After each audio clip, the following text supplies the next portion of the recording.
skateboarding. Officials claim that the figure may have passed out earlier that night. The minifig was then found stable at the state psych hospital. Tom Merkles, Newsradio 99 BCOP.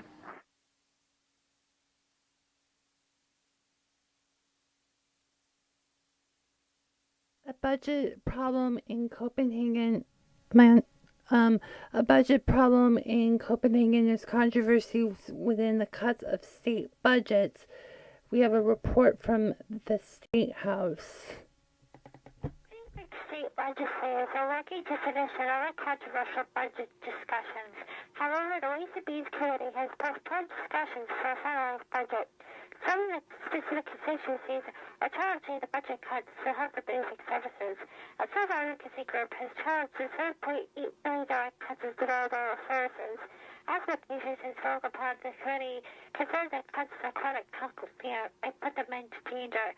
Other cuts are expected statewide. At the State House, the South, Newsradio 99 BCOP. BCOP News Time 12:07. A teenager in Copenhagen was found safe last night. You don't have that story. Hold on, let's get to another ad for a moment. Dial 6 taxi service. You can the only statewide taxi service. You can call any number in the area codes in New York State. Its number is 666-6666. Drivers are welcome. We'll take a commercial break in traffic weather on the 8th. Next BCOP News Time is approaching 12:07.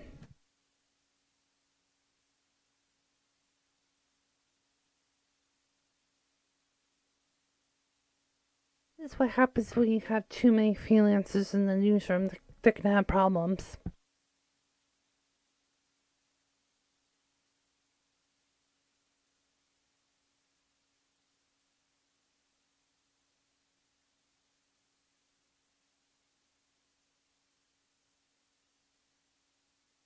You tell me a story's ready and it's not.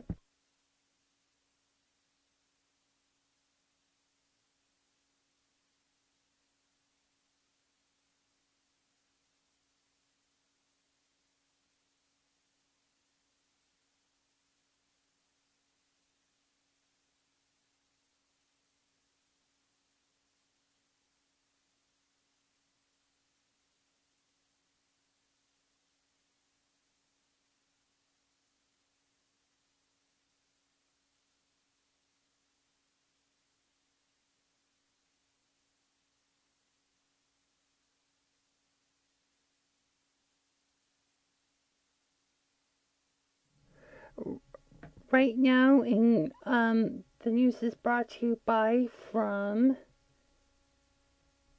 Dial 6. I read that copy. You want me? Let's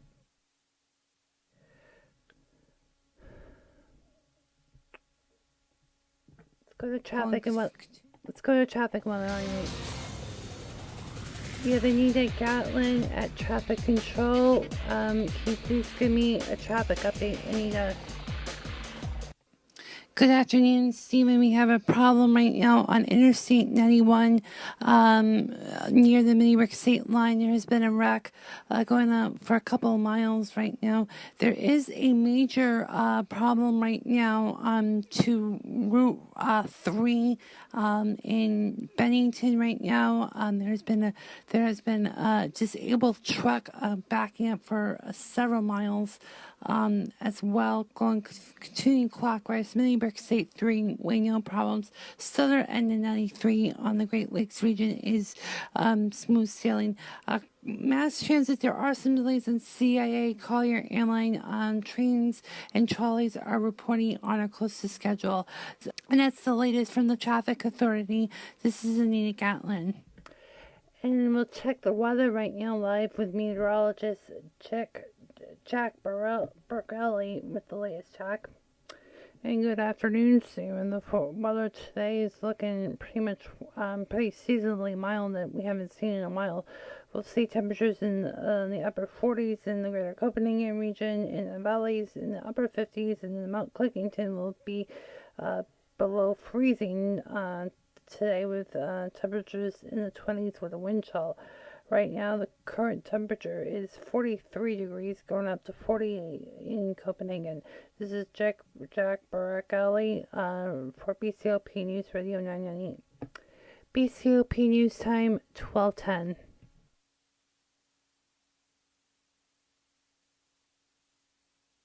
Kind of getting our shit together.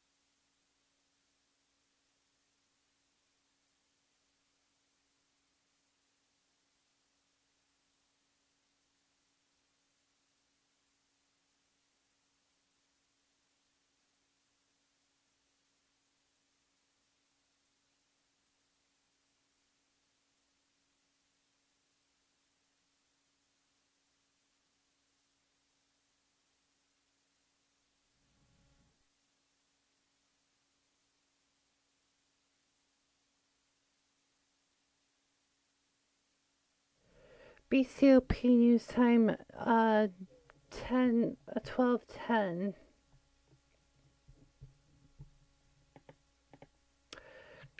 A missing teenager was found in the harsh cold Monday night. Authorities told BCOP 6 News that the unidentified teenage girl was on a street corner near a road plate of a railroad crossing. Callers were concerned that she was taking her own life, but when officers approached the girl, she was in emotional distress because she had an unusual verbal fight with her parents. She had no idea where she was potentially harming her life. She had no idea where she was. After that, she was sent to town police, where she received counseling and returned to her parents yesterday morning as she attended school that same day at Copenhagen High. BCOP News Time, 12:12. Reform of the State Ethics Commission has had some heated debates, according to Newsradio 990's Nicole Jensen.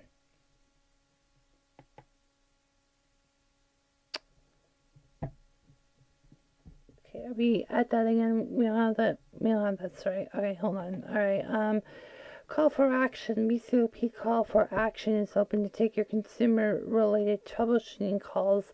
You can call them from now until 1 o'clock. The number is 5231-437-0999.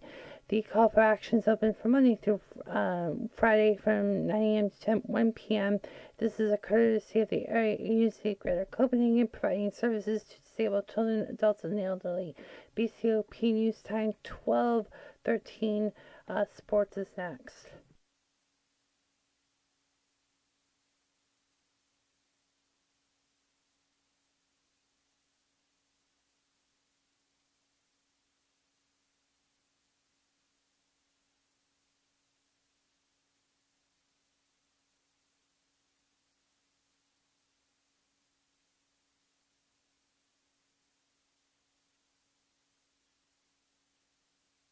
Want the Dallas update?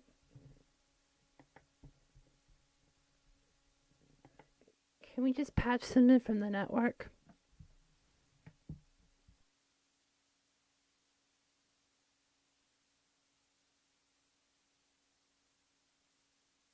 They will let me.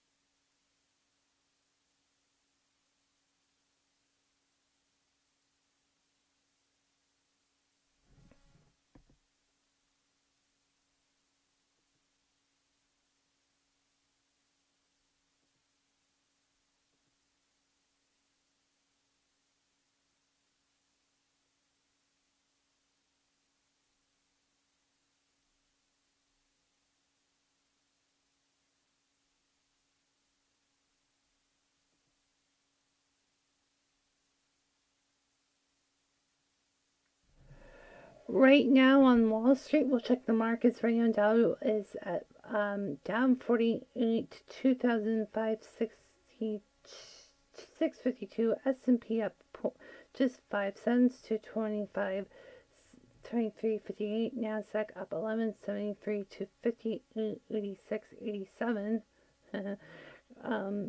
We'll have another market update in just less than 10 minutes away.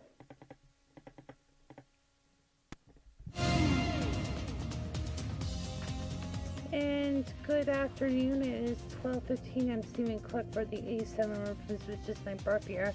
Coming up in the news, we'll have an update on Donald Trump and his unapproval rating, as well as his latest political shenanigans. We'll check that in just a few moments. But now here's our sports update with our sports director.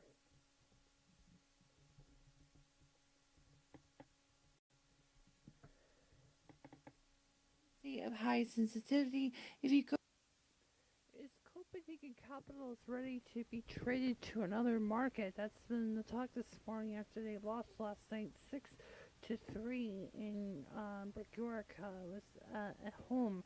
Copenhagen is supposed to have a 5-year commitment to playing against the Caps, so the Caps is yet again for season 2 on the very losing end of the record.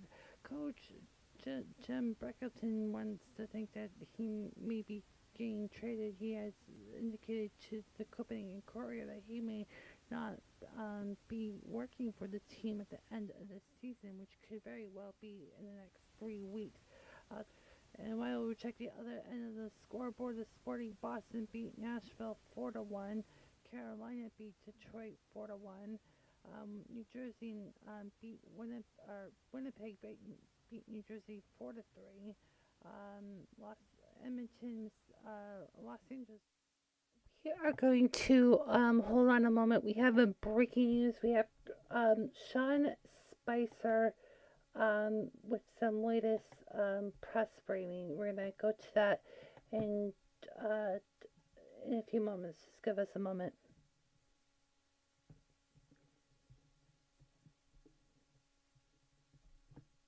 Trust. It's a question of accuracy, and I think that the issue that we previously brought up was when they had scored people in coverage, which isn't necessarily their wheelhouse. They had been way off. And again, I don't think it's a question of us trusting or not. It's literally a question of saying they believed that 26 million people would be on Obamacare, 10.4 were, and falling. I think that's not a question of whether we trust them or not. It's a question of that those are the facts. And those facts bear out that they were off by more than 50% when it came to counting people. And I just want to be clear that it's not a question of whether we trust them. I would ask whether that's really what they're supposed to be doing. Major. Sean, a couple things that we talked about on Monday. On Monday, you said to us from the podium you would look into how Chairman Nunes was cleared here and with whom he met. Can you give us, we tried to ask you that yesterday as you walked out. Do you have any information to live up to the commitment you made here on Monday to provide more details about how that happened in a process you just told us yet again is above board and totally appropriate? I don't have anything for you on that at this time. But again, I don't... Have you looked into it? I have asked some preliminary questions. I have not gotten answers yet. And I think there's a...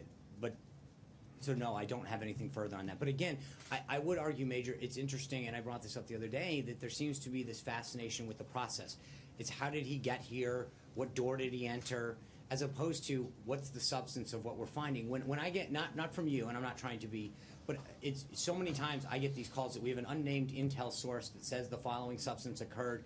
Do you admit it? Do you deny it? Whatever. And we have this argument over substance. In this case, the fascination is with what door did he come in? Who did he meet with? How did it get waved in? As opposed to what I think it should be, and ironically it's not when it's the shoes on the other foot, is what's the substance? Just yesterday, just to be clear, we started this day with the Washington Post falsely posting a story saying the White House blocked Sally Yates, right? By the end of the day, it's officials blocked Sally Yates. They were wrong, and they jumped to a conclusion based on whatever unnamed sources. And I think that what we're trying to do is argue that there should be a process. The chairman of the House Intelligence Committee and others are going through a review. We support that review. And so as much as I understand that everyone wants to jump to How did everyone get in? What did they do? They're undergoing an investigation. I have a substantive question about that. Okay. But I'm just asking you about something you told us in this briefing. No, I said I would look into it. Are you going to continue to look into that? I will look into it, and whether or not... And you live up to that obligation that you made to us? But the obligation is I said I would look into it, and I would continue to do that. Okay. So you said yesterday about Sally H., show what you know. Well, one of the reasons that there's this question about Chairman Nunes is he hasn't told his own committee members what he knows, how he learned about it, and what the substantive importance of that is. So we are also curious about that. And among the things that might be, or might shed light on that, is how he got here and who he met with and what he learned. Right. We're trying to figure that out as well. I understand, and I think those are questions for Don't him. you want to know those and things? I think, and isn't that a standard he should be held to? I think that, Major, that there's a slippery slope that we're talking about here, because if we start looking into certain things, then the accusation the next day is going to be, you know, you looked into this. Can you look into that? Why did you ask this person or not? I mean, a couple of weeks ago when there were stories about whether or not we called certain people, and we did. So we're damned if we're doing, we're damned if we don't on this stuff. Because on the one hand, you want certain answers. On the other hand, you want to talk about us being involved. And I think we've tried to keep. We asked for an investigation, and at the same time, we've tried to make sure that we allow that review to go on. That both the House and the Senate Intelligence. So. We can't cherry pick every time that you decide that a piece of information is relevant to what you want. I think that we know that they are undertaking a review. Process is going on, and the members of the very committee themselves say they don't know what is being discussed. Right. How is the process going forward? How is that a workable process? Okay, but what I'm saying is, the answer to that question is that's a question for Chairman Nunes. I don't have any authority over how the House Intelligence Committee conducts itself.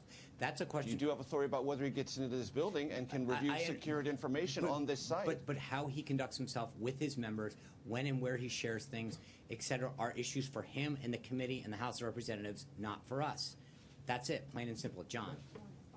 Sean, we know that members of the House Freedom Caucus, the Tuesday Group, Republican Study Group, are up on the Hill trying to see if they could come to some sort of an agreement to find a way forward on health care. How real does the White House think this possibility of resurrecting health care is? Well, I think the president from the early days of his campaign cutting in with some breaking news from the White House. Sean Spicer had apparently had a little fight with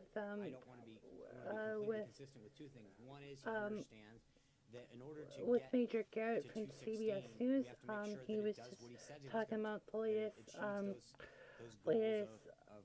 stuff going on. There was an earlier report from CNN that in the same press conference that an opioid addiction must come to an end. We're going to go back live and we'll do a traffic and weather update in just a few minutes away. Come and talk to them and engage with on this whole area and figure out what it would take, what their ideas are to get there to grow that vote. And if they can do that and get to an area where we will have a majority of the House, we can move it to the Senate, then we're going to engage in that.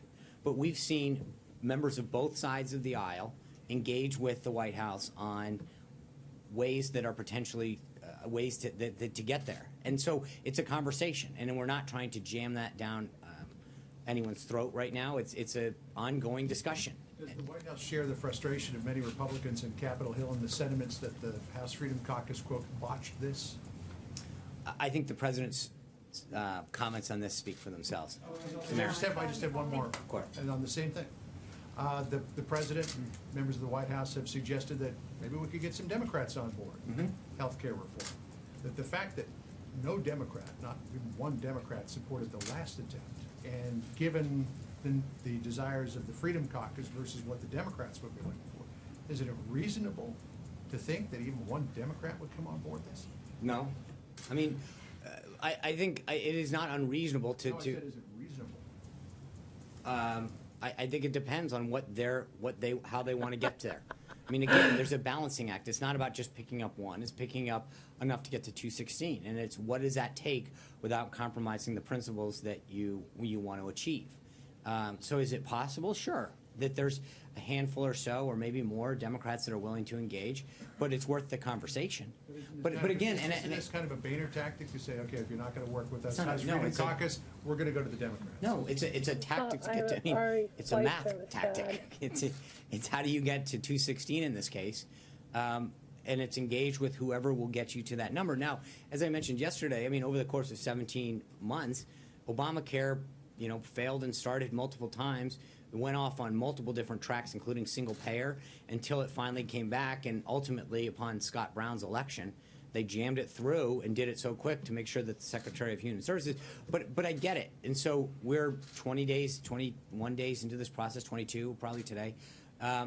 So we'll see. But I think the idea that the president has put out there is that if people want to float ideas and suggestions on how we can grow this vote and get to a majority, he'll entertain them. Tamara. Yeah, thank you. I have sort of a lightning round about opioids. Is a commission being created? Is Chris Christie the head of that commission? He was sort of talking about it, but I haven't seen anything on it. And what sort of timeline will that commission have in terms of presenting findings, or what's the goal of this thing? Well, I think it's easier to start with the goal. I think if you see the roundtable, and I know the pool will have a readout of this afterwards, the goal is to figure out, I think Governor Christie's been a leader of this in New Jersey. It's an issue that plagues countless communities more and more. And so, whether it's New Hampshire or other places in the Midwest, it's sitting there and figuring out best practices and how can we get it down and how can we provide the treatment. I think the DEA administrator was noting in the discussion that we've gotten really good at law enforcement, right? But the question is, how do we focus on the treatment? How do we focus on the prevention? How do we look at things that happened in the past to deter drug addiction from starting in the first place and to deter young people in particular from starting with drugs, to now how do we help families cope with this? There's a lot of it. And I think today is the first step of bringing some of these stakeholders together. But like I just mentioned on the other thing, I appreciate that everyone wants the answers, but I think that there's a reason that you're looking at this as two things, a whole of government and a whole of person, right? It's looking at how do we look at people to help them get the recovery, stay clean, not start in the first place, help them get them into treatment centers, help them get a job afterwards. I mean, there's a lot of whole of person, but then there's a whole of government. As I mentioned, you're looking at around that table today, you've got families and parents and individuals who have been personally affected in one way, shape, or form. You've got Governor Christie, who's dealt with it at a state level. You've got Pam Bondi, who's looked at it from a state level. You've got Secretary Kelly, who's looking at it from Homeland Security, DEA, who's looking at it partially from a law enforcement.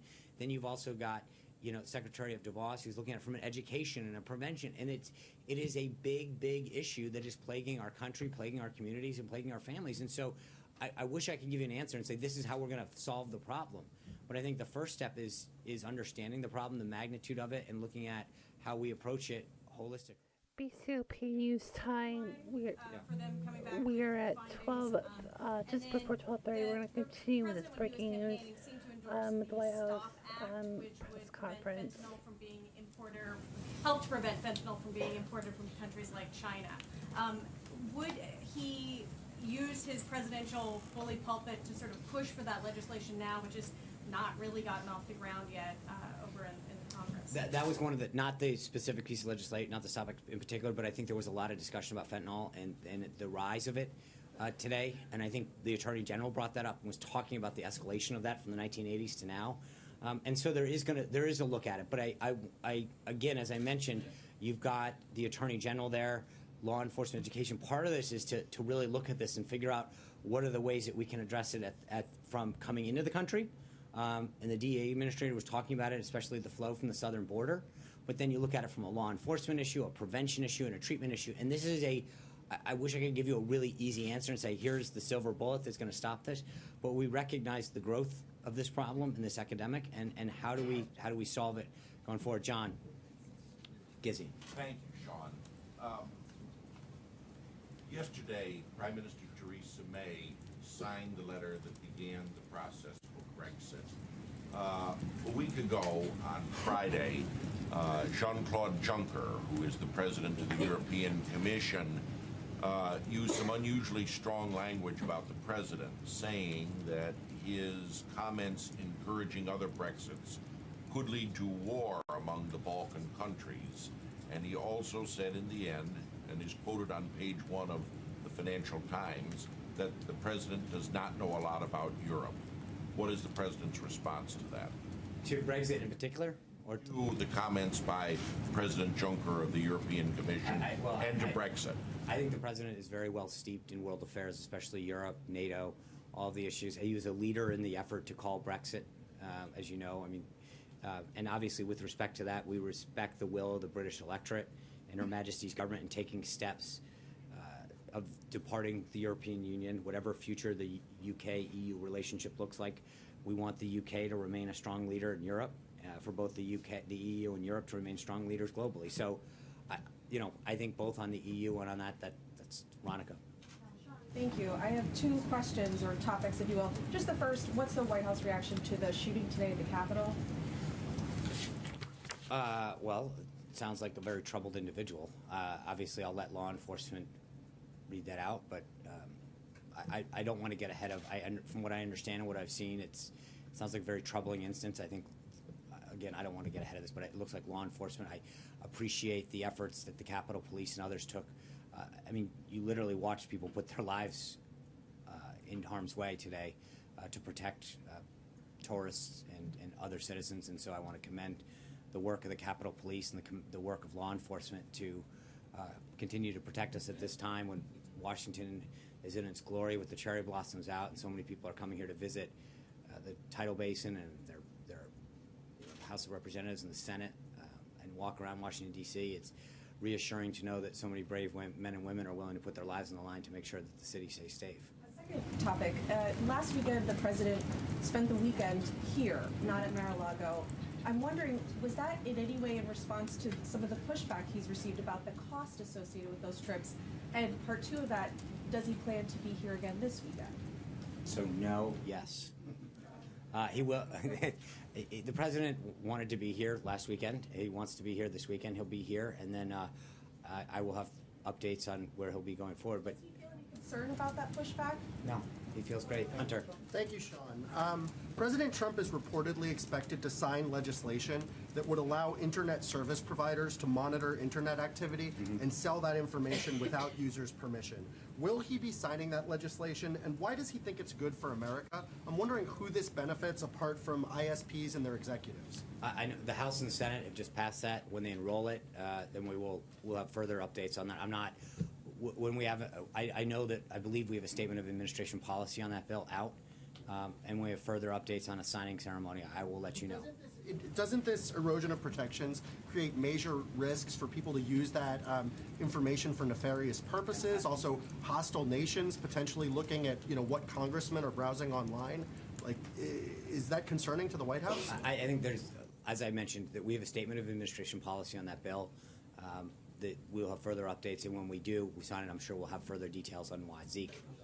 John, two questions and two topics for you. The commander of CENTCOM was up on the Hill earlier today, and BCOP news time 12:34. Materially, the Afghan Taliban. I was wondering if the White House has any response to that testimony, and does it believe that that's a constructive effort? I'm sorry, who's testifying? The commander of CENTCOM. Yeah. Okay. That that's a constructive effort on the part of the Russian government in that region. I know there are several entities looking into this, and I'm not going to. I will say that DOD's response speaks for itself. We understand the intelligence on this. The president's been briefed on it, so I'm not really sure what specifically you're not condemning that action on the part of the Russian government right now. I think the commander, the CENTCOM commander's testimony speaks for itself on that. Second topic for you. About a month from now, the government will run out of money to borrow another CR, as I'm sure you're aware. The president talked a lot about the campaign and in his budget request, funding for a border wall on the southern border with Mexico. Is that a deal breaker for the president in any sort of government funding measure in the next month or so? So on April 29th, the CR expires, the continuing resolution, and we are going to be working with Congress on that, on the FY17 budget that needs to go forward. I know Director Mulvaney has talked about that. I'm not going to get into the specific details. I know that if you saw the budget they put out, I think it's $1.6 or $1.7 billion that he's initially put in the FY17 for the beginning of that wall, and there's 2.5, 2.6 billion isn't there. I think that is our request. We will continue to work with Congress on how to move forward with the rest of fiscal year 17's budget. Blake? Thanks, Sean. Let me pick up where John left off on health care. The president here last night, speaking to senators, said, quoting here, "I know that we're all going to make a deal on health care that is such an easy one. I have no doubt that it's going to happen very quickly." What is the renewed sense of optimism, and what exactly is very quickly? Well, I think there's a little bit of sound that needs to go with that. I think he was having a little bit of fun with some previous comments that have been made with respect to how easy it would be to get health care. But there is a renewed sense, because I think, the comments and the calls that the president has gotten, as well as the vice president and other members of the senior team that have come in and said, we believe that there is a path forward. We have some ideas. We'd like to talk to you about that. I know I've seen some of the reports that have been put out regarding some of the individual members of the Senate and the House that have been up here meeting with our team. And I think there's a lot of people who have some ideas about how to move forward, and we're entertaining those. But I think the interesting thing is that despite the setback that we got last Friday, I think there is a renewed willingness from a lot of members who've made commitments to the American people and to their voters that they want to see this done, and they understand that not getting this done means that, as I said, and the president echoed when he went up to the House Republican Conference, that there's going to be a consequence for this.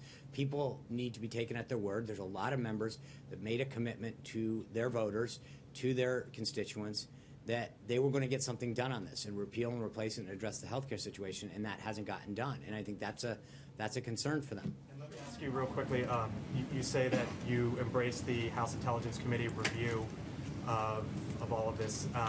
John McCain said earlier today that because of the potential schism within that committee, that there should be a select committee that goes from this. Would you embrace that if that happens, and what would your response be? Again, I'm not going to get into House and Senate matters, but as I mentioned at the outset to April, I believe that people, like, all that is, how they conduct themselves internally is up to them. That's obviously not for us to decide. But I think the question that I still think is outstanding is that what has happened is that a review was called for, that part of it was already ongoing from what I understand, especially on the House side. And the chairman of that committee has gone and sought information and individuals who believed that information to further the review. I'm really not sure how that's anything other than what you're supposed to do. And I think that is consistent with what he's talked about. Dave Boyer. Sean, thanks. Two questions. You mentioned Senator Udall opposing the Gorsuch nomination. He was here at that party last night. Did the president try to work with the room with him and other Democrats about the nomination last night? I know he and the First Lady and others spoke to a variety of senators. I wasn't keeping tabs on everybody that he spoke to, but I do know that he had an opportunity to speak to a lot of different senators, and he's talked to a lot on the phone. So I don't know about Senator Udall himself. And secondly, 2/3 of the Democratic senators did not attend the party last night. Did that disappoint the president? I think we were excited to see the 1/3 that did. I know Senator Schumer was there, Senator Durbin. There were a lot of folks. And again, I think that I'm sure the president will continue to do things like this. It was an amazing opportunity to have a moment sort of free of politics and to enjoy some collegial moments with each other in the White House and listen to some of the United States and Marine Corps bands play some amazing music. And bring people together. And I think the president's talked about this. He's mentioned this a bunch of times, that there used to be a time when you could sit down and share a meal together and go. And I think that's what he's been trying to do, is bring groups back in and at least just have a conversation and get to that human side a little bit. And so yesterday was a good start, I think. Jonathan. Hey, Sean, the president's got in his inbox a letter from Senate Democrats, and the Democrats say they are ready and willing to work with the president on improving Obamacare. They just have a couple of conditions. First, the president has to abandon his efforts to completely repeal the law and rescind the executive order. This letter is signed by the vast majority of the Democrats in the U.S. Senate. What does the president say? I think, as the president's noted, we're willing to engage with people. I think they understand his principles. We need to repeal the law and replace it with something better. I understand. But they're saying they want you to take full repeal off. I understand what I've seen parts of the letter, and I know that 40 of them saw that. And I think what we need to do is figure out who wants to engage in a constructive conversation. I understand what they want, But again, it's not just a one-way street. I think the president has made very clear what he wants to do. And I think that to the extent that some of them want to have a conversation, we have a 52-seat majority in the Senate. If there are individuals in there that want to have a constructive conversation achieving the goals, we can do it. But I think they also need to understand the president's red lines. But they say as a first step, they want him to repeal that executive order. Is that something he is willing to do? I think the president's committed to making sure that he continues to go down the path that he's gone down. And there are ways that if they want to join him, that they can. And I think there are some areas that they may want to engage with him on that we've seen so far. And so, look, I understand they have a right to put out a letter and draw their lines in the sand, but I think the president's committed to going down the path he is. And obviously, first step is to get to 216 in the House and then address the concerns in the Senate. But he's continued to have conversations with the Senate, and I think that as Obamacare continues to struggle, which it is, the premiums continue to go up and up. I think the question is, will those 40 people understand that they are the ones who are going to be responsible for owning the current policies that are making so many Americans struggle? Jim. Was he joking when he said that making a deal on health care would be an easy one? I think if you watch the tape, it was a lighthearted moment, Jonathan, and so he was having a little. He doesn't think it's easy to No, get a he good was. deal on. Yeah, no. Watch. He was having a fun time with the senators there. Jim.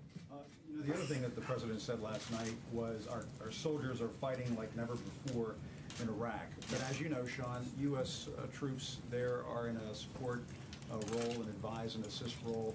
What does he mean? What does the president mean when he says they're fighting there like never before? Obviously, I think doesn't take into consideration what happened during the Bush administration and the Obama administration. No. I fighting appreciate house to house. Yeah, I think that there's been some progress, particularly in Mosul, the way that they have taken back that city, and I think that for a long time there was a lot of concern about Iran moving in and dominating parts of Iraq, and I think with the advice and consent of U.S. military advisors, there's been tremendous progress in moving Iraq forward to an area of stability and to continuing to see the troops there in Iraq stand on their own. And I think that he is very pleased with the action that General Mattis and our soldiers and sailors, airmen, and Marines are taking to do that. Jeff. I was going to follow up. If you couple that comment with the comment on healthcare, it being the easy one to get that done, it sounds like he's attacking BCOP News Time. It is 12. From reality and making those comments. First of all, I think BCOP News Time 12:43 will go again, to would respectfully sports ask you to after review the tape. He was having a 2 minutes. lighthearted moment. It's on tape. Everybody watched it. He was poking fun and making a joke. There's been comments before about how he didn't get it. He was joking about how easy it was. Okay, it was a lighthearted moment. It was on tape. I think everybody, and the idea that there's this, like, trying to make it look like he was being utterly serious at the time is a little bit of a stretch. One quick thing on Chairman Nunes. But just so we're clear, I'm sorry, Yeah. just to end Yes, there, sir. that he was very proud of the work that our soldiers and sailors are doing over there in Iraq. There is a lot of work and a lot of progress that is being made, and the updates that he's getting from General Mattis on a daily basis. He doesn't think they're in combat; they're engaged in No, combat. but again, I think the progress that's being made in Iraq and the fight against ISIS is going extremely well, and he's proud of it. And I was just going to ask you very quickly on Chairman Nunes. Do you personally know who the source of Chairman Nunes' information is? No. You do not. Jeff Mason. One on two topics. First on healthcare. Does the president want to start a new healthcare bill or tweak the one that did not go last week? I think we're starting with where we are and trying to move that forward. I think that is the current vessel. And on a separate topic, the president did not mention the Paris Agreement yesterday when he went to the EPA. Can you update us on his current thinking about that? Does he want the United States to stay in? And if he does, how does he expect the United States to meet its commitments without the Clean Power Plan? I think that the Paris Agreement is still under discussion within the administration. Do you have a deadline on when you'll know? I can try to look into that. I don't have one at this time. Thank you, Sean.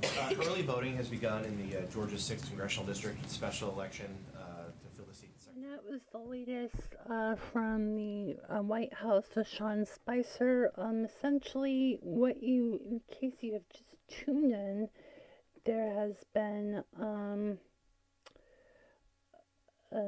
basically he was discussing the opioid crisis, discussing intelligence with the Russians, and then he was also discussing the whole Russian thing, and just conceding on the whole healthcare changes, and discussing plans on that. On the opioid crisis, he did talk about stakeholders and the need to include people, like using examples like Governor Chris Christie. He had just wrapped up the press briefing, and now we're going to switch over to sports. BCOP News Time is 12:46. Let's go to the sports desk.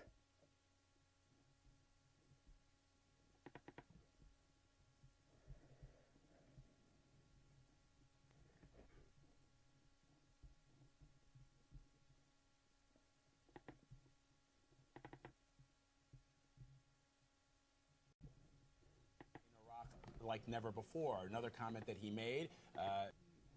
Baseball games, as we start getting closer to the boys this summer. Let's read some of the scores here. Texas at Colorado 4-3. Texas. White Sox beat Kansas City 4-7. Cleveland beat Milwaukee 12-13. San Francisco met with the Cubs and won 10-7. Dodgers was at Cincinnati with the Dodgers losing 3, Cincinnati at 9. The Dodgers was playing at home with San Diego Padres. They beat them 3-1. Oakland was at Angels at Anaheim with them losing 3-14. Arizona beat Seattle 15-6. Tampa Bay lost with Minnesota by a run. Baltimore beat Atlanta 5-4. Houston's at Miami. Marlins 7-3. St. Louis met the Mets, and it was ended in a tie. And Boston and Red Sox beat Pittsburgh 9-2. And Detroit met with the Yankees and beat them 6-3. We'll have a sports update at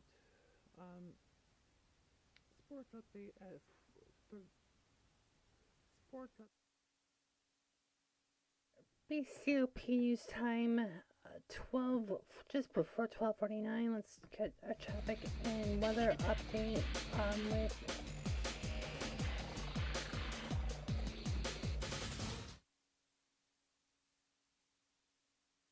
Good afternoon, Stephen. We have a problem right now on Interstate 91 near the Midday state line. There has been a wreck going on for a couple of miles right now. There is a major problem right now to Route 3 in Bennington right now. There has been a disabled truck backing up for several miles. As well, continuing clockwise, Midday State 3, way no problems. Southern end of 93 on the Great Lakes region is smooth sailing. Mass transit, there are some delays in CIA, Collier Airline trains and trolleys are reporting on a close to schedule. And that's the latest from the Traffic Authority. This is Anita Gatlin. And if you see anything out of the ordinary, call the BCOP, cellmate 236-975-5555. We're going to go to the weather next, after a break.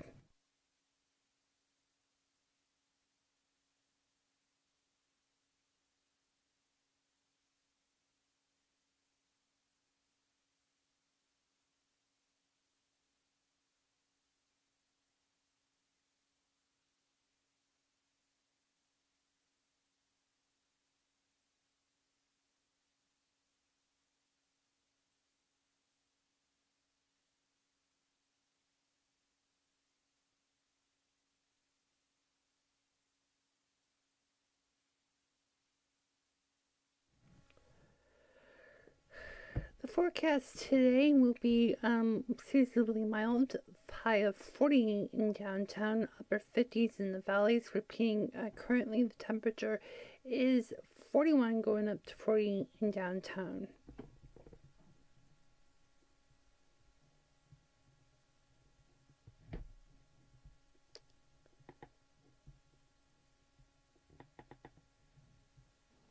This is Stephen Clickford, and the war on content creators is real. More in a minute. Aaron Hernandez is on the news on one of the feeds. I gotta get an RSS reader because it's hard for me to find news and then not have it trigger some multimedia player when I'm in the middle of a live program.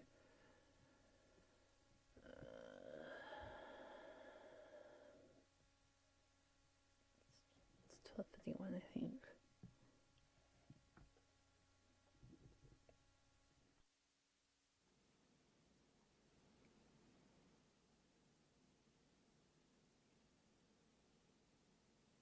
Social media is becoming more like mainstream media, i.e. more established. This means that they can have more control of what can or cannot go online. The problem is that while some content creators do have some crazy agendas, that's not really the bigger problem.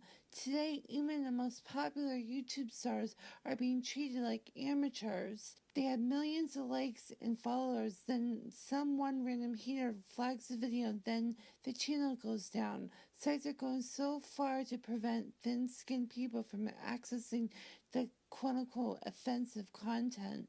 This has made it even more difficult for people to post or even get traction. Copyrighted music is now being banned due to content ID filtering, so most of the developed Western countries can't even see a 30-second cut of an Adele music in an hour video. What's wrong with this picture? Basically, Hollywood has an addiction to power and it won't stop. But it will stop the growth of social media and the freedom of expressions at risk. Good morning, we have some news. We're gonna check business in just a moment.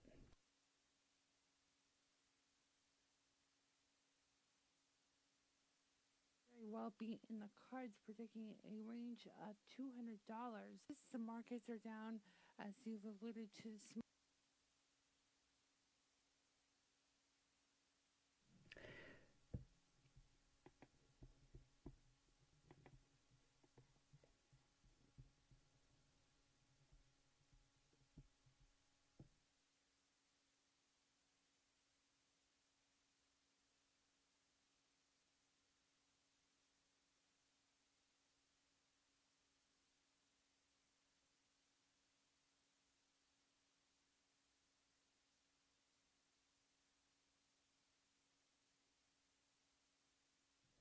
Can't trust an Uber driver taking places. Call dial 6 livery service. They're all the only statewide livery service called dial 66666. Drivers welcome. Let's go live to the newsroom. Kim Cassidy from MIFC has the latest report. Okay, Kim. The markets are down, as you've alluded to this morning. Some news involving Donald Trump has caused markets jitters. There's reports this morning that the Brexit negotiations are becoming more of a reality, so that might cause the markets to go down a little bit this morning. Apple expert Gene Munster has reported to CNBC this morning that it may be a golden opportunity to buy Apple Inc. The company rose a couple dollars yesterday, hitting its highest level on the intraday trading after the fact of split adjustments to a record high split adjustments to $143. He told CNBC yesterday that a move could very well be in the cards, predicting a range of $200. Given the poor performance the prior year and year-year comparisons, he believes they can grow from 3 to 12%, counting that the next iPhone could be released around that time. Again, reporting the markets are down. This is Kim Cassidy live at the news desk in the MIFC newsroom for BCOP Newsradio 990. Traffic and weather on the 8-6 BCOP News Time 12:57.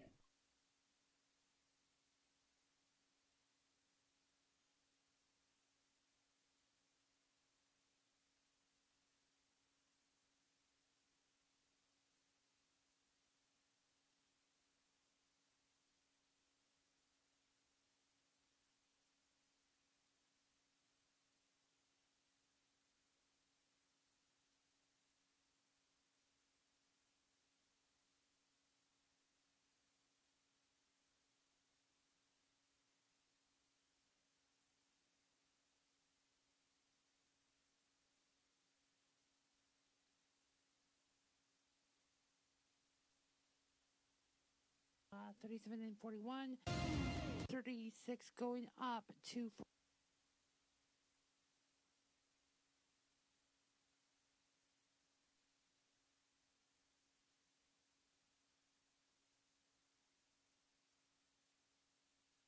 BCOP News Time 1258.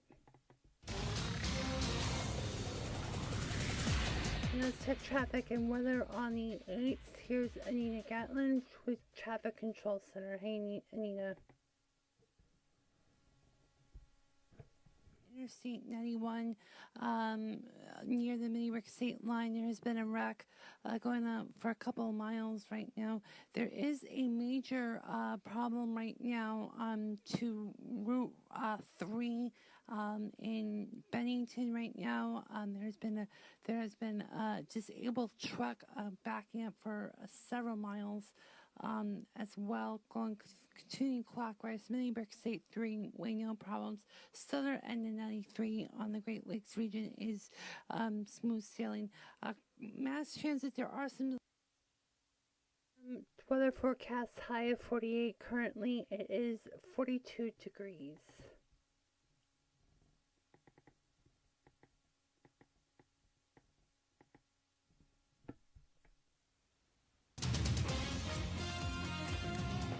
Working in the spirit of Copenhagen, this is Stephen Clickford. Here is the latest from the BCOP 990 newsroom. A teenager was found near a train stop in Copenhagen. Budget cuts in Copenhagen is getting everybody all on angst. According to a report, the state's ethics commission might come back in full force, and there is some storms in Texas right now. Markets are mixed right now as we get up to 1 o'clock right now. High is 40. As this covers the world at the tone, it's now 1 o'clock. SBS News, this is Jonathan Glenn. President Donald Trump's overall job approval is at 40%, underpinned by strong support by Republicans who blame him for the failed health care bill. A new poll shows that the president's approval rating since about when he took office in January. It was at 30% in late February and 40% in early February. Republican survey pointing to an unpopular bill or the Democrats seen as a reason that the Republican health care effort to repeal and replace Obamacare failed in Congress, not meaning the president's approach to meeting his one hallmark campaign promises. In all, 49% of those surveyed in the Republican bill failed because it just wasn't popular, while 41% of Republicans gave that response. 30% of Republicans said it didn't pass because the Democrats didn't compromise. Only 14% said the group didn't have that response.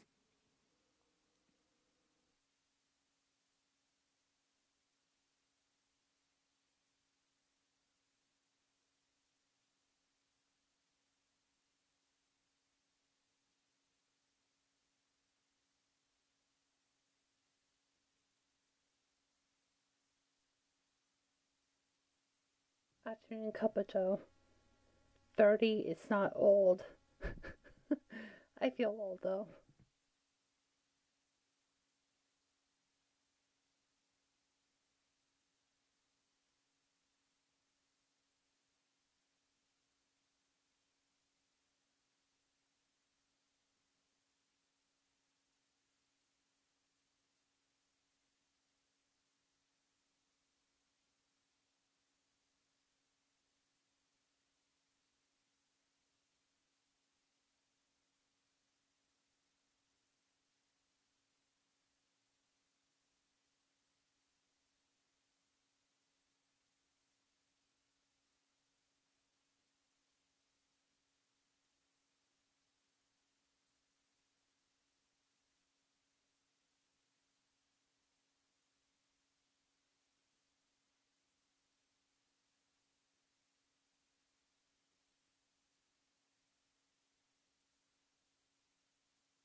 afternoon. You're in the spirit of Copenhagen. This is Stephen Clickford. The time is 1:04.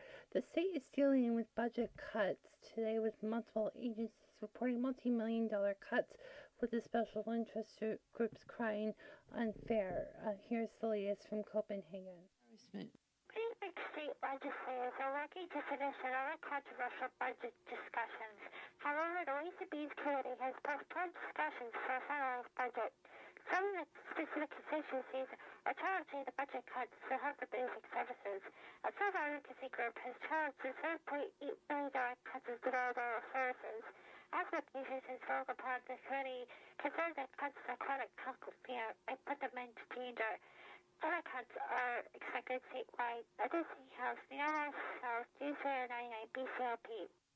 A rash of storms hitting the Texas region, according to an affiliate KXAS-TV.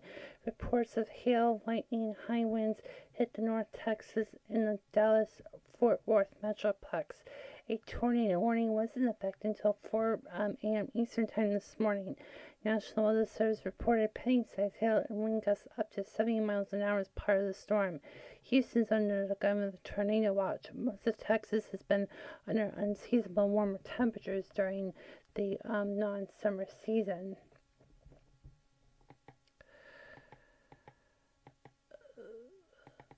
A Copenhagen overdose victim was found unresponsive Monday night, but he's recovering just okay. Here's the latest from downtown, from Copenhagen. Anything far unresponsive at the local YMCA was found. We do a lot of phoners here. If you couldn't tell, we're very high tech. CPR near the common area that night. According to officials, the new figure was revived once the town EMS survived. The unidentified Manisik was rescued by Copenhagen Town EMS early Tuesday morning. Officials claim that the figure may have passed out earlier that night. The Manisik was then found stable at the state site hospital. Tom Merkles, Newsradio 99 BCOP. BCOP News Time 107 traffic and weather on the 8s next. I don't know if you're getting any jitter, but I've been hearing the return feed on the iPad, there's a little jitter. I think it's the computer being overused. This is first day. I think I'm going to do a weekend show. It'd be good to do 1 hour weekend show, not these overkill 4 hours.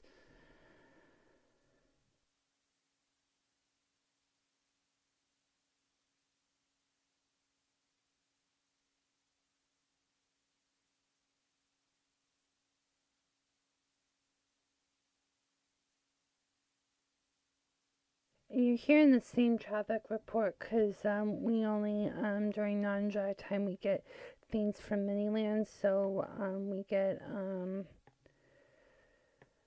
it's just how it works, so don't be alarmed if you're hearing the same report all morning.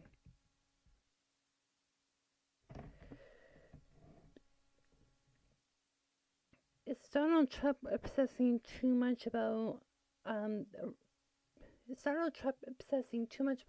Russia? Tonight on the talk of Brick England, on the spirit of Brick England on cable BECN. BCOP News Time 108. Yeah, we're going to check traffic and weather on the 8th, and Nina Gatlin is live at traffic control. Hello, Nina. Good afternoon, Stephen. We have a problem right now on Interstate 91 near the Midday state line. There has been a wreck going on for a couple of miles right now. There is a major problem right now to Route 3 in Bennington right now. There has been a disabled truck backing up for several miles as well, continuing clockwise. Midday State 3 way no problems. Southern end of 93 on the Great Lakes region is smooth sailing. Mass transit, there are some delays on CIA, Collier Airline trains and trolleys are reporting on a close to schedule. And that's the latest from the Traffic Authority. This is Anita Gatlin. And the forecast today will be seasonally mild high of 48 in the city, upper 50s in the valley, and sub-freezing temperatures on the top of the mountain. Currently in downtown Copenhagen, it is 42 going up to 48. BCOP News Time 109.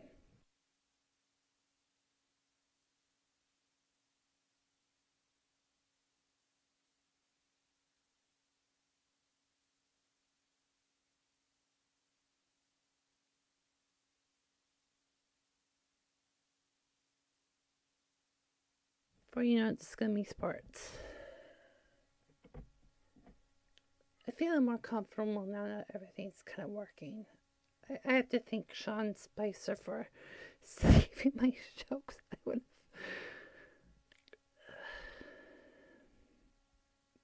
But now I have like a screen set up, so I'm gonna like document it so I know how to. I'm not gonna be surfing the web on the computer. It's too much. It's gonna kill it.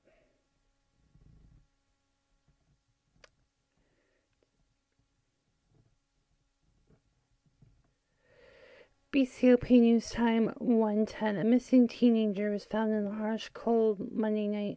Authorities told BCOP 6 News that the unidentified teenage girl was on the street corner near a road plate of a railroad crossing. Callers were concerned that she was taking her own life, but when the officers approached the girl, she was in emotional distress because she had an unusual verbal fight with her parents. She had no idea that she was potentially harming her life. She didn't know where she was going. After that, she was sent to town police where she was receiving counseling and was returned to her parents yesterday morning. She attended school that same day in Copenhagen High. BCOP News Time 1:11.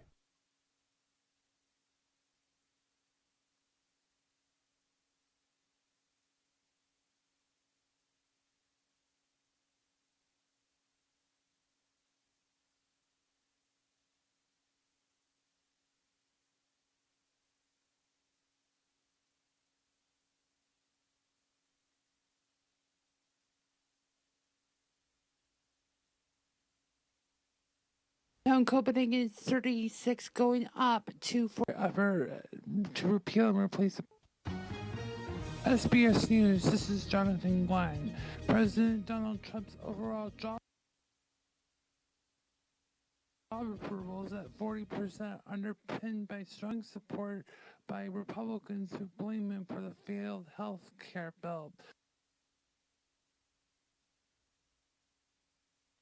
BCOP News Time 112. Trump's ratings are kind of a little bit bumpy. This report from SBS News. A new poll shows that the president's approval rating since about when he took office in January.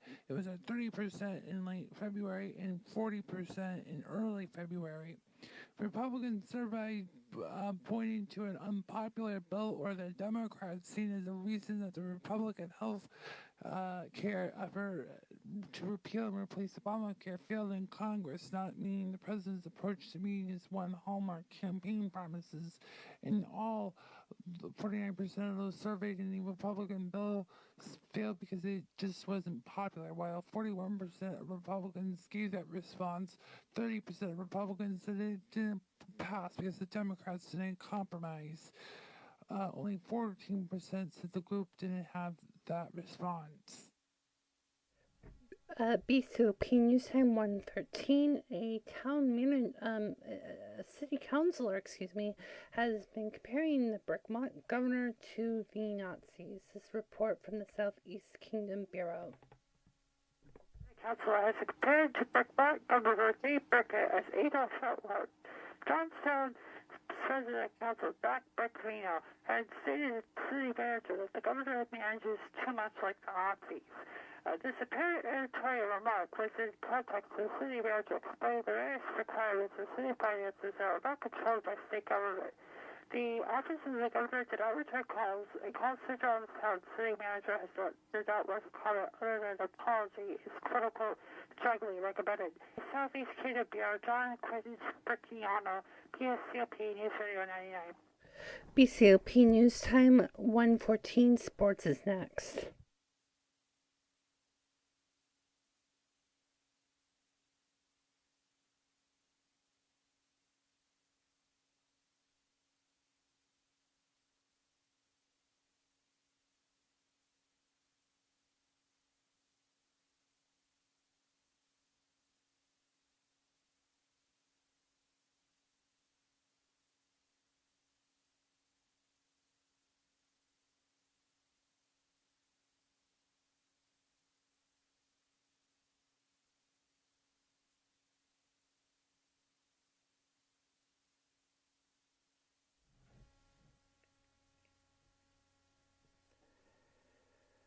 Right now it's 42, going up to 48 degrees in downtown Copenhagen. Weather in just less than 3 minutes away.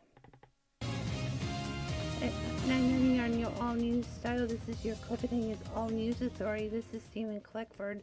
Coming up later in the news, we'll be talking more about, reporting more about the Brexit and other related things. The markets are mixed. Let's go live to the Brook England Toyota dealer sports desk, and here's John. Stephen, we got some latest scores last night from the baseball games as we start getting closer to the boys this summer. Let's read some of the scores here. Texas at Colorado 4-3. Texas. White Sox beat Kansas City 4-7. Cleveland beat Milwaukee 12-13. San Francisco met with the Cubs and won 10-7. Dodgers was at Cincinnati with the Dodgers losing 3, Cincinnati at 9.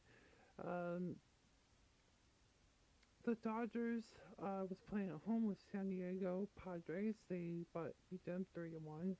Oakland was at Angels at Anaheim with them losing 3-14. Arizona beat Seattle 15-6. Tampa Bay lost with Minnesota by a run. Baltimore beat Atlanta 5-4. Houston was at Miami Marlins 7-3. St. Louis met the Mets, and it was ended in a tie. And Boston and Red Sox beat Pittsburgh 9-2. And Detroit met the Yankees and beat them 6-3. We'll have another sports update at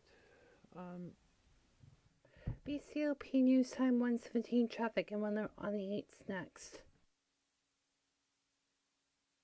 See, I'm much better than a WBC anchor. They suck. They always WBC News Time right now is 1:45 or 1:17 WBC News Time. It's like, come on. Have some structure. I hope you guys figured out how you should explain the temperature, right? Current temperature going up when you're talking about the high. You don't have to keep being so wordy because you cause confusion, kind of a thing. Okay, I think about a few minutes ago. The window's not bad. We got better. I had to really think that John Spicer helped me save my show. I have an 18. Oh, damn. On the traffic switch. That sucks. Forgot to add that in the rundown. They're gonna patch this next time. So. Okay. Alrighty.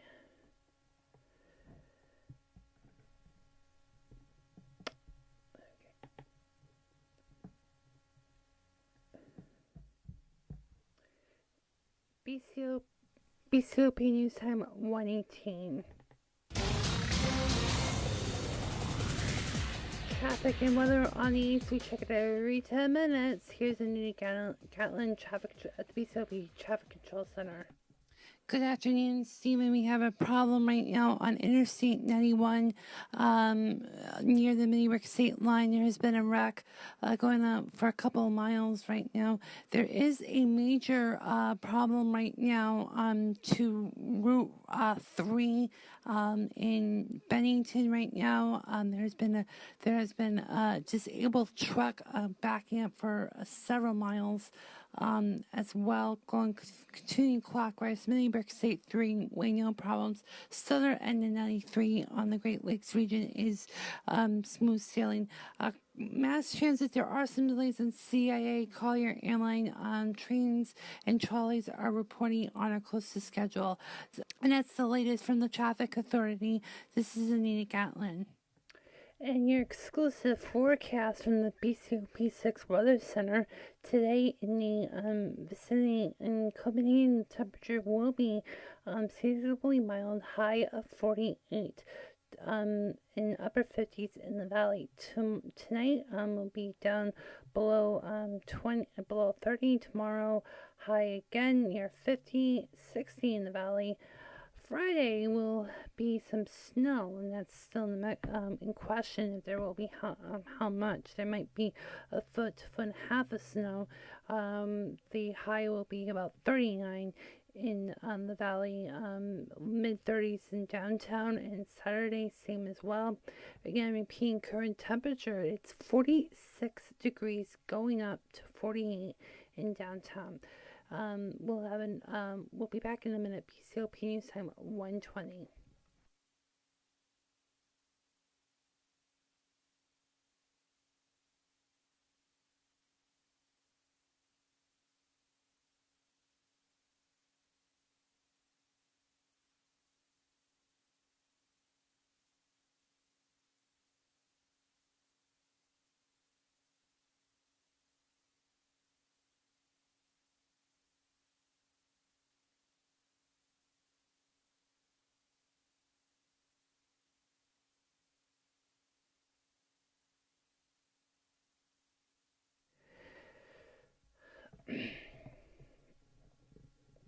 In case you missed it today, the call for action is now closed, but for tomorrow and Friday, you can get any consumer-related questions by contacting the call for action. That number is 5. I don't have the copy on me. Hold on a moment.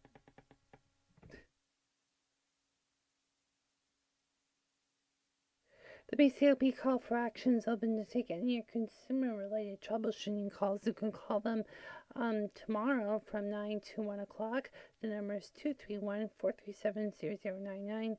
This is a courtesy service of the area agency, Greater Copenhagen, providing services for disabled children, adults, and the elderly. BCOP News Time is 1:23, and now here is the Clickford Zone. Girl Doesn't Like You is in the zone today. More in a minute. On a break. I tell you, the sayings repeat itself over and over. There's a lot of content that gets recycled. I only have like 10 pieces of fresh content.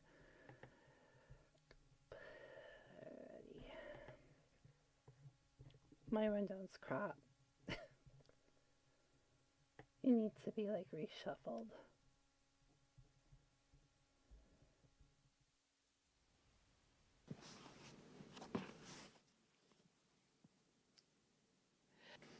How to tell if a girl doesn't like you. Girls don't always like guys. Here's the telltale signs of a girl doesn't like you.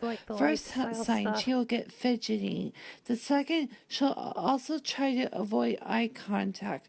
Also, if you're in discussion and she's cutting you off, that's another sign. If she starts to go the other direction, that's another sign.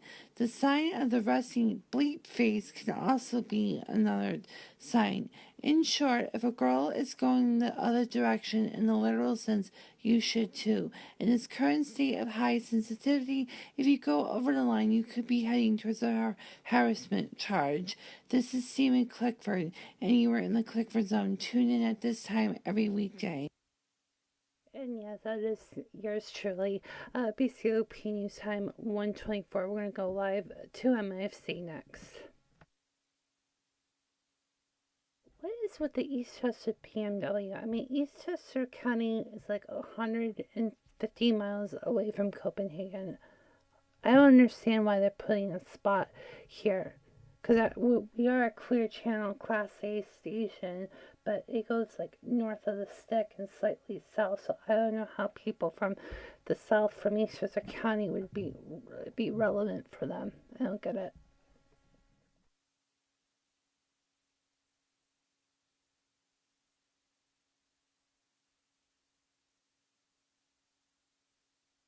Recording the cast today, right? Okay.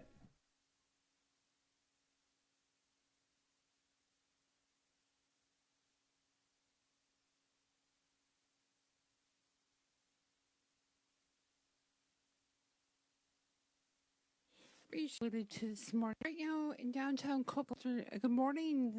The markets are down. Let's go live to Kim Cassidy in the MIFC newsroom for the latest on the markets. Hi, Kim. As you've alluded to this morning, some news involving Donald Trump has caused markets jitters. There's reports this morning that the Brexit negotiations are becoming more of a reality, so that might cause the markets to go down a little bit this morning. Apple expert Gene Munster has reported to CNBC this morning that it may be a golden opportunity to buy Apple Inc. The company rose a couple dollars yesterday, hitting its highest level on the intraday trading after the fact of split adjustments to a record high split adjustments to $143. He told CNBC yesterday that a move could very well be in the cards, predicting a range of $200. Given the poor performance prior year and year comparisons, he believes they can grow from 3 to 12%, counting that the next iPhone could be released around that time. Again, reporting the markets are down. This is Kim Cassidy live at the news desk in the MIFC newsroom for BCOP Newsradio 990. And we're going to check the markets one more time. The Dow is down 43 to 20,657. The S&P 500 up 0.22 to 2358.79. The Nasdaq Composites up 1,301, up 13 points to 5,888.15. We'll check another stock quotes in just 10 minutes away. BCOP News Time 127. Traffic and weather on the 8s next.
BCOP News Time 128. Traffic and weather on the 8s. Here's Anita for a quick update.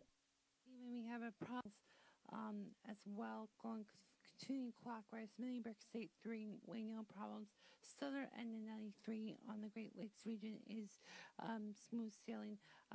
Mass transit, there are some delays in CIA, Collier Airline trains and trolleys are reporting on a close to schedule. And that's the latest from the Traffic Authority. This is Anita Gatlin. And the weather today will be seasonably mild. Same for tomorrow. Chance of snow, maybe over a foot for the Friday and Saturday. We'll have another update in 10 minutes.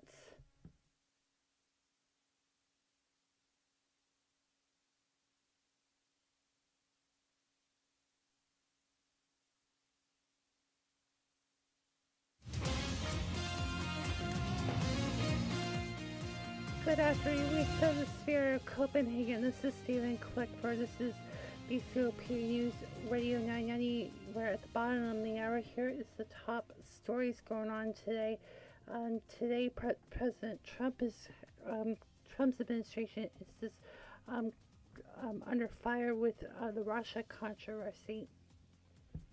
The state budget's under question today. The House Ways and Means Committee has having to deal with over $10 million budget cuts with some demands from the citizens to bring it back. We'll have all that in the next half hour. BCOP news time is 1:30.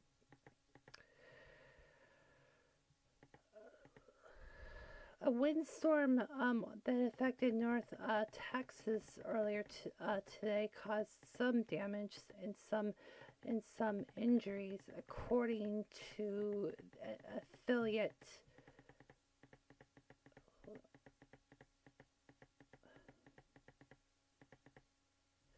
KXAS TV. Reports of hail, lightning, high winds hit the North Texas and Dallas-Fort Worth Metroplex. A tornado warning was in effect until 4 Eastern this morning. National Weather Service reported penny-sized hail and wind gusts up to 70 miles an hour.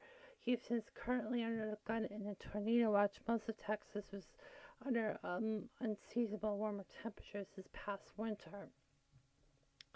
As I mentioned in the top of the bottom of the update, there is a state budget cut. According to BCOP reporter Nina Marcel, the budgets are under scrutiny and people are speaking against it.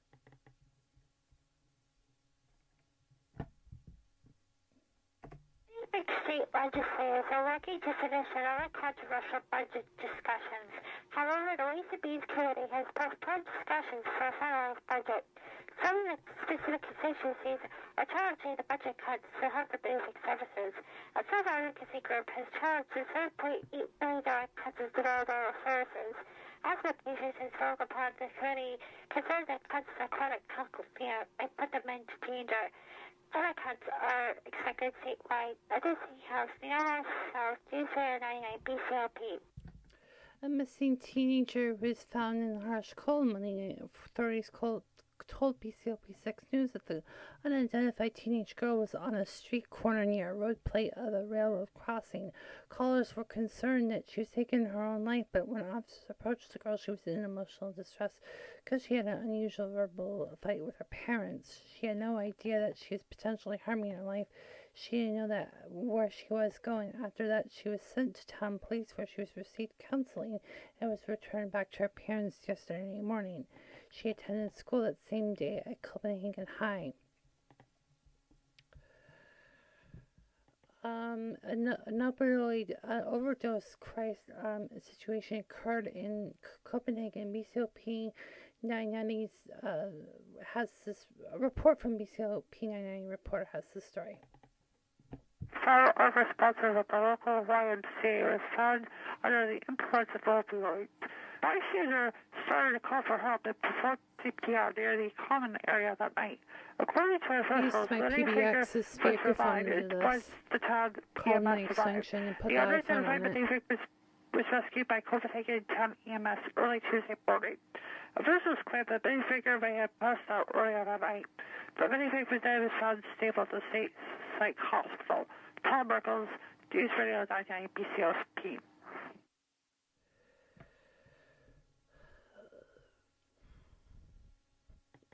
We have a breaking story coming out of the State House in regards to the Ethics Commission and reopening the committee once and for all. We got a live report.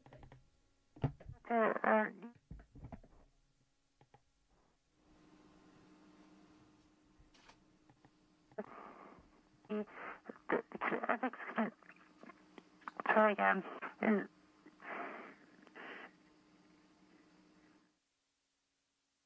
I'll try to establish connection. 3, 2, 1. Good morning. We have some news developing here at the MIFC Assembly office. We're told this morning that the MIFC Assembly is looking at proposing restarting and rebooting the MIFC Ethics Commission. This has been going on for a while now. It's been more than 8 years since the Ethics Commission is fully formed. They are looking at this aggressively. They're saying that the direct public integrity, they need to have this commission. It must go through the Senate, then the Assembly, then the governor, and then the governor can appoint to the Governor Council. This is John Macklin, live from the MIFC State House for Newsradio 990 BCOP. BCOP news time, just turning 1:35. We will have more news next. 25 more minutes.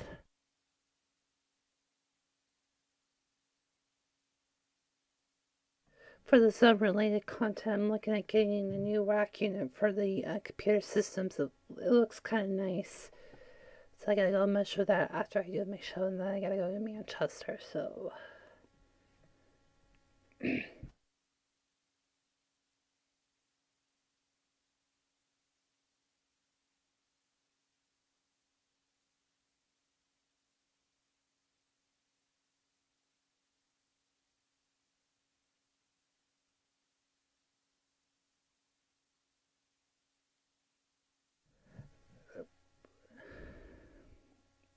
BCOP news time is 1:36 on the markets. The Dow down 45, the Nasdaq up 15, and the S&P's up just under 2 points. In Washington, Republicans had insisted they had no plan B to repeal and replace Obamacare, but a few days later, after crashing in what might be a new third rail of American politics, Republicans are talking publicly and privately about Plan B. A senior administrative official and Republican official with knowledge of the discussions told CNN and House Speaker Paul Ryan that despite Friday that Obamacare is still on land, they appear to be ready to keep going as well. Trump himself is not about to give up. He told to a bipartisan group on Tuesday night that I know we're making a deal on healthcare and it's not such an easy one. We are mending our wounds right now, said Republican Chris Collins, a Republican from New York, on Tuesday. BCOP news time 1:37. Traffic and weather on the 8s next. Trying to do better at rip and reading.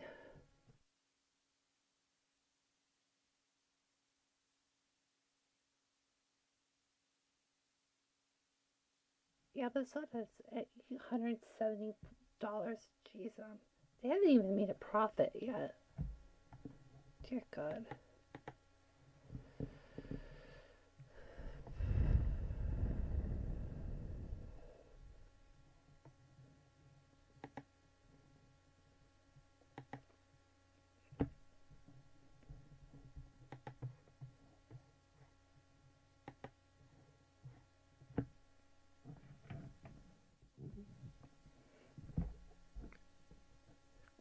Need a fast fashion quickly? Go to the Greater Copenhagen Premium Outlets or the Copenhagen Galleria. The great brands at the great price.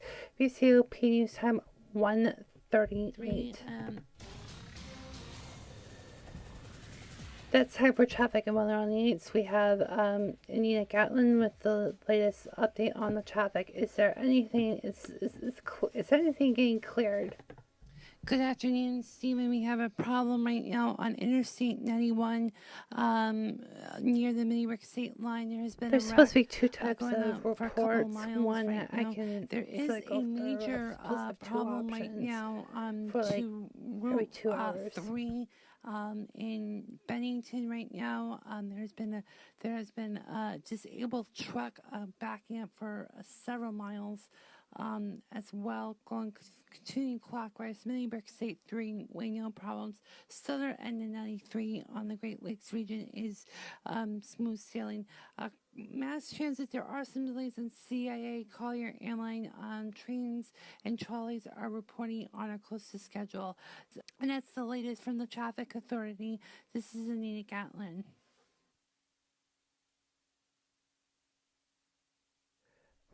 Weather today, it's going to be seasonally mild, 48 degrees. Tomorrow, more of the same. Temperatures will be warmer in the valleys. Friday and Saturday may look like we may have a nor'easter, about a foot of snow in the minifigure regions. Repeating current temperatures, 46 going up to 48 in downtown Copenhagen. BCOP News Time, 1:39.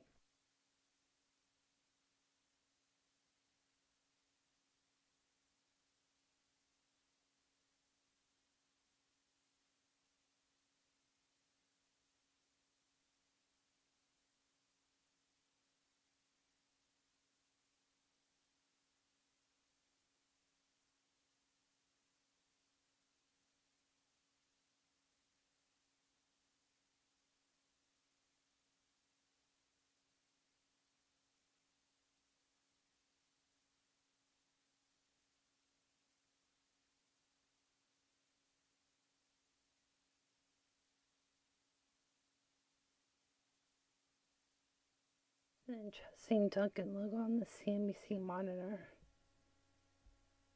Weird. Doesn't look like the Dunkin' Donuts logo.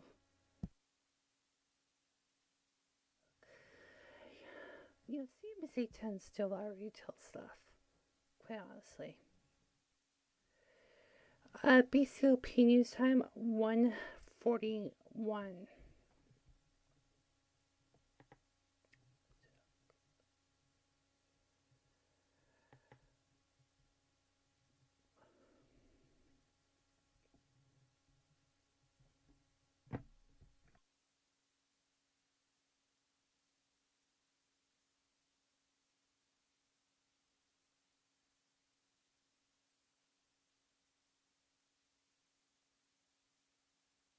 And now this commentary from the Clickford Zone.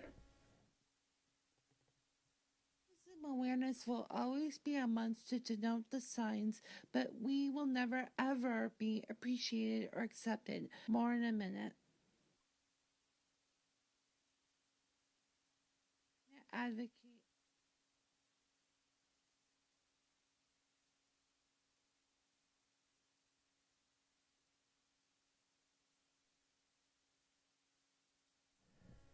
So what happens is when I get to 59 minutes after the hour, I'll sign off, but whoever runs the sounder will be controlled by the other studio, so I don't have to play the 59 minute 10-second play out. So just to let you know. It's all magic.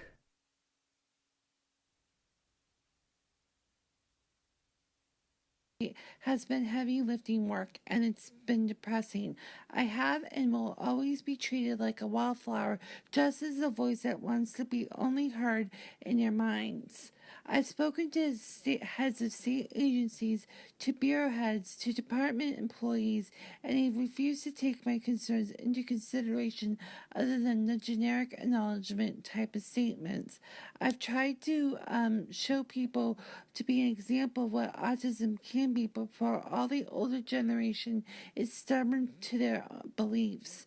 I've accepted the facts that I will not be respected like any other 30-year-olds in this circle. It is politically incorrect to be high functioning and be part of a various special needs support circles, and that they only want to support the ones who allegedly cannot speak for themselves.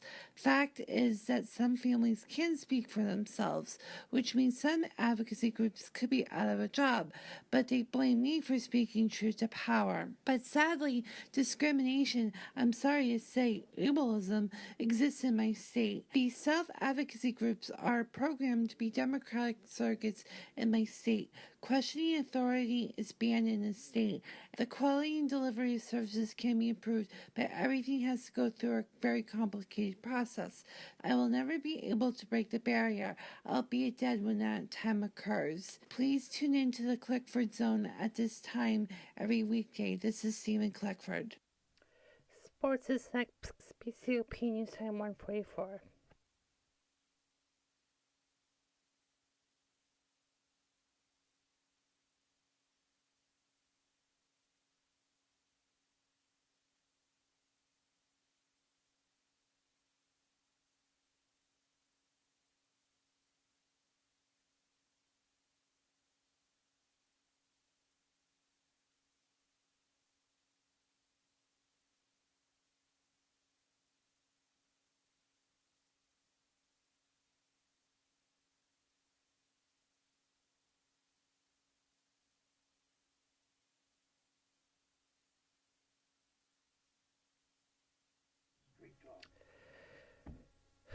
Right now it's 46, going up to 40 in downtown Copenhagen. More in 3 minutes.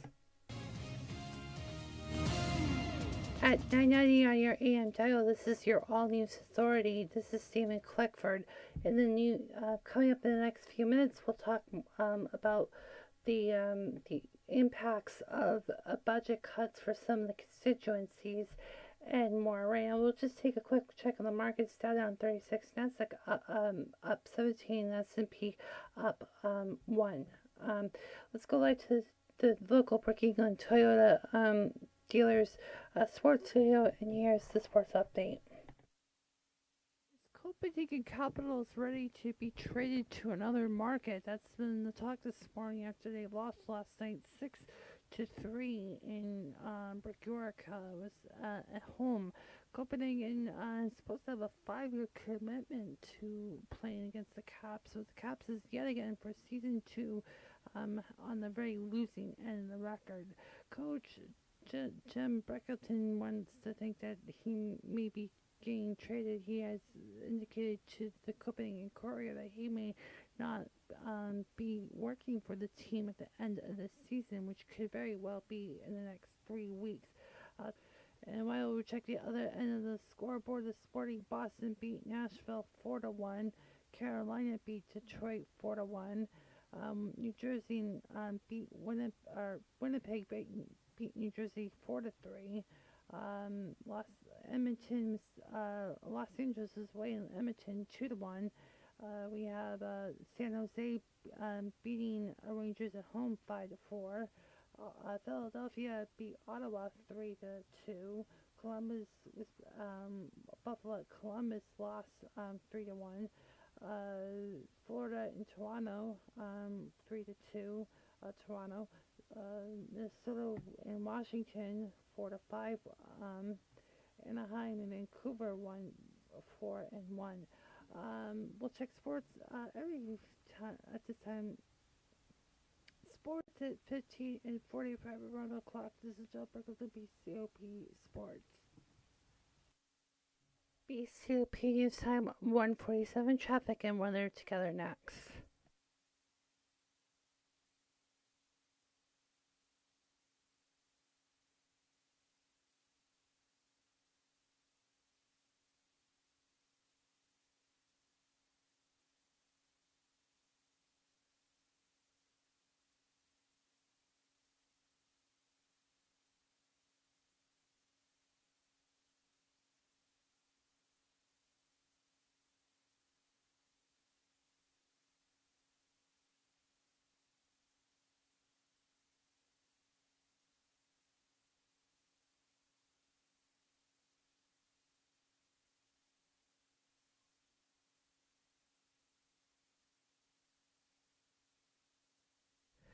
Right now, let's go.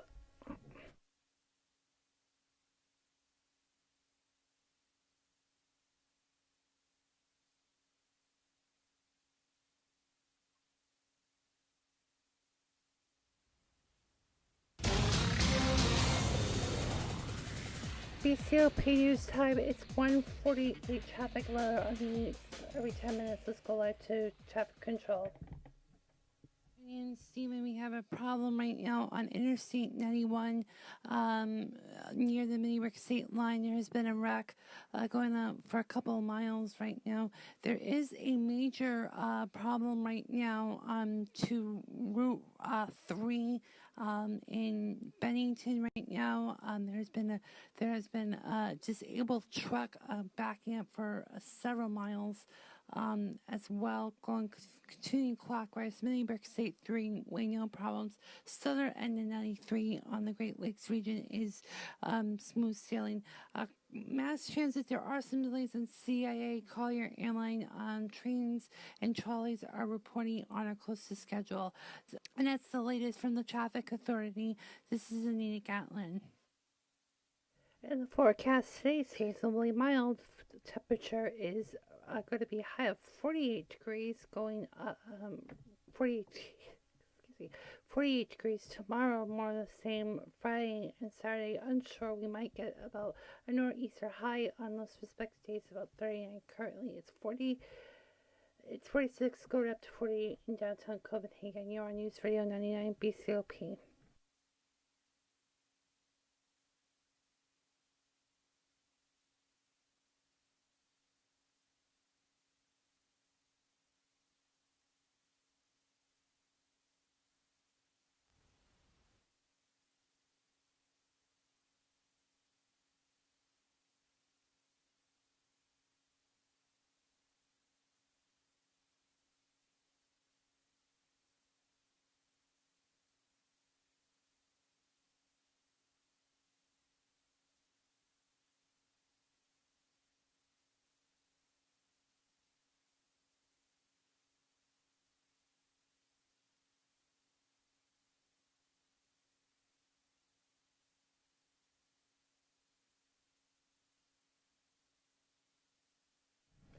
BCOP News Time 1:50. Fox News personality Bill O'Reilly apologized on Tuesday for saying that he had a hard time concentrating on California Representative Maxine Waters during his speech because he was distracted by her James Brown wig. Waters made clear on Tuesday night that on MSNBC that the distraction was not going to derail her, the seasoned 19-term Congresswoman. I'm a strong black woman and I cannot be intimidated. I cannot be undermined and I cannot be thought to be a friend of Bill O'Reilly, she said. O'Reilly said that his jest about her hair is dumb. I apologize, he said in a statement. He made a statement on an appearance earlier on Fox and Friends after a clip of the Democrat representative speaking in House of Reps. O'Reilly, as he was watched, appeared to mouth the words right on as he gave a clenched fist salute. After the clip, he said he didn't hear a word she said. I was looking at the James Brown wig. Fox's Ainsley Earhart defended Waters and saying that O'Reilly should not go after a woman's looks. O'Reilly said that that Waters, who is black, should have her own sitcom. In his apology, O'Reilly said, as I said many times, I have respect for Maxine Waters and have for being sincere in her beliefs. Another entertainment news, Michelle Kwan, the once known Olympic medalist, is going to divorce her husband.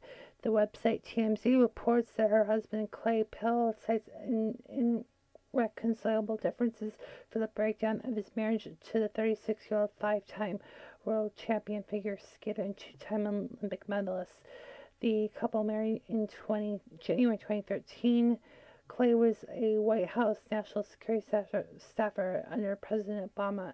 He ran unsuccessfully for the governor of Rhode Island. So, alright, BCOP News Time 1:53.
BCOP News Time 1:55. Let's go live to the MIFC newsroom with Kim Cassidy.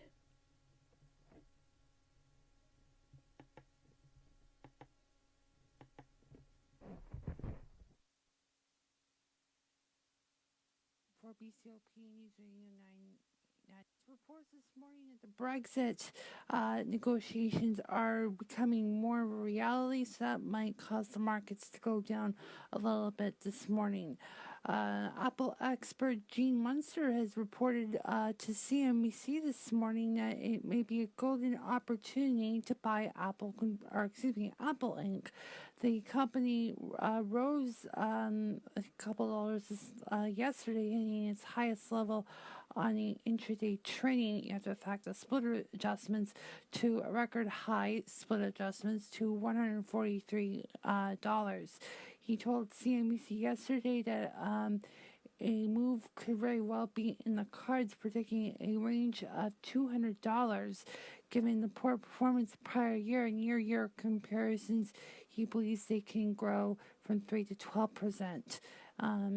Counting that the next iPhone could be released around that time. Again, reporting the markets are down. This is Kim Cassidy live at the news desk in the MIFC newsroom for BCOP News Radio 990.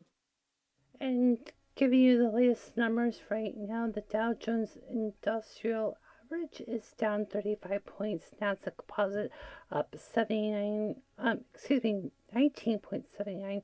S&P up 2 on the New York Stock Exchange. The advancers are being decliners by a 19 to 10. The Nasdaq is having a little bit of a tighter margin. 1,716 stocks going up, with 1069 going down.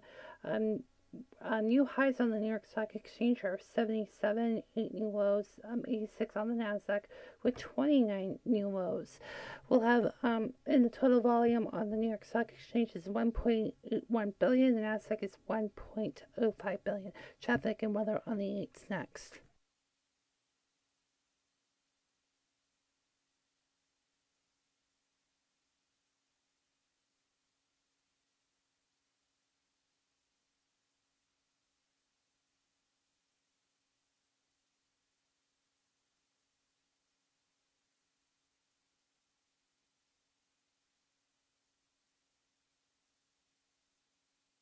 Here's going to need to cool down. It's running very hot.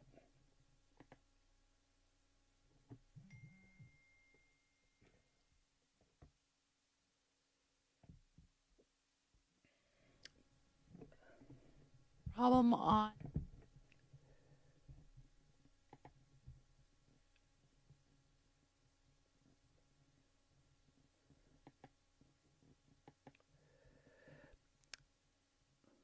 BCOP News Time 1:58.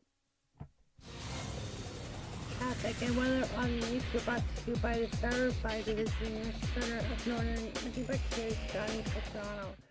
And good afternoon, Steve. We have a problem right now as we get to the rush hour. We have 93 southbound is the wreck right now, right on after the state line. Maybe State Thruway going clockwise. We have another wreck on the going on the north. Might be for the Pinkham neighborhood. Walking down south, there's a problem on the Metro Lakes right now. There's a truck wreck there. Mass transit, we're starting to get a little bogged up on the trolleys. About 5-minute wait for most of the inbound. We'll have another update in 10 minutes. Weather right now is going to be more of the same tomorrow. Right now it's 46 going up to 48 in downtown Copenhagen. Stay informed. This is Stephen Clickford.